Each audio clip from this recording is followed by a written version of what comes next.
Are Americans less compassionate than Austrians? In Austria, around 99% of adults are registered organ donors, while in the US, the rate is only 60%. It seems Austrians are indeed more compassionate than Americans, right? Well, not so fast. Girl, you ain't gotta hit the gas like that.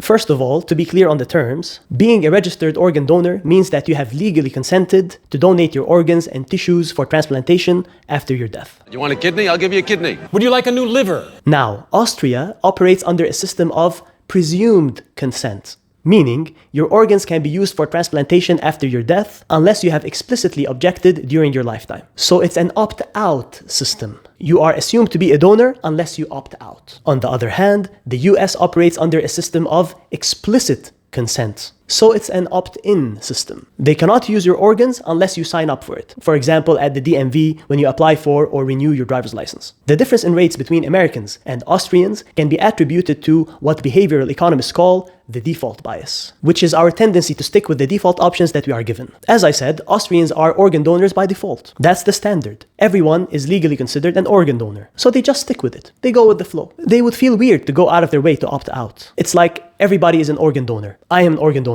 But no, I'm gonna actively take steps and put effort into denying poor people from my organs after I die. It feels immoral. It feels like you're being a jerk. In the American case, you are, by default, not an organ donor. So you just do nothing. You keep it as it is. Even if you support donation, you might think, yeah, I'll sign up for it one day. Or, if I sign up, what does that entail? What are the implications? How does it work? What happens after I die? I'll have to look into this. And then you don't. And then you are likely to not sign up. You procrastinate. So a 60% rate is actually pretty decent. Pretty good. Yeah. Or take another example. Where I live, the two most popular food delivery apps are Talabat and Deliveroo. In Talabat, when you order food, they charge you a 2 dirham tip for the driver by default. But you can remove it if you want. Deliveroo, on the other hand, do not charge you a tip by default. But you can add it if you want. So guess what usually happens? When you order from Deliveroo, you typically go with the default and don't add a tip. And when you order from Talabat, you typically go with the default and just keep the tip. Most people would feel bad about going out of their way just to deny the poor driver a tip. And it's only 2 dirhams for God's sake. That's just 50 cents. No, I want to take it back from the driver.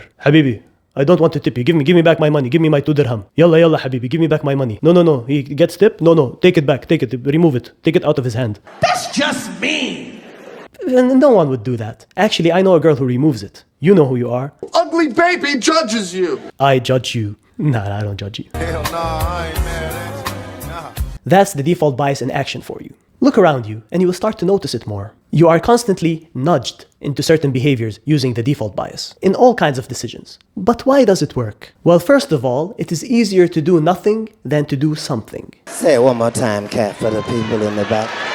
It is easier to do nothing than to do something. Making a new decision requires cognitive effort, and taking action is inconvenient. Also, people are generally afraid of making a wrong move. They are afraid of regret and have an aversion to loss. So they don't act. Also, the default option is seen as a recommended option. For example, most people keep the default settings on their computers and TVs. They assume that whoever made these settings as default know what they're doing, so they keep them. I normally don't put a screen protector on my phone. Now imagine I go to buy a phone and the vendor says that the price is $1,000 and that it includes a screen protector. However, he can remove the screen protector and the price will be $990. Would I ask him to remove it? Oh, hell no. I'd be too afraid to do that. What if I remove it and then later on my screen gets damaged? I would kick myself for making that decision. Why the hell did I remove it? The protector came with the phone. It was recommended. I should have just kept it. Oh, bonehead! So from now on, if you want people to select a certain option, just present it to them as the default option.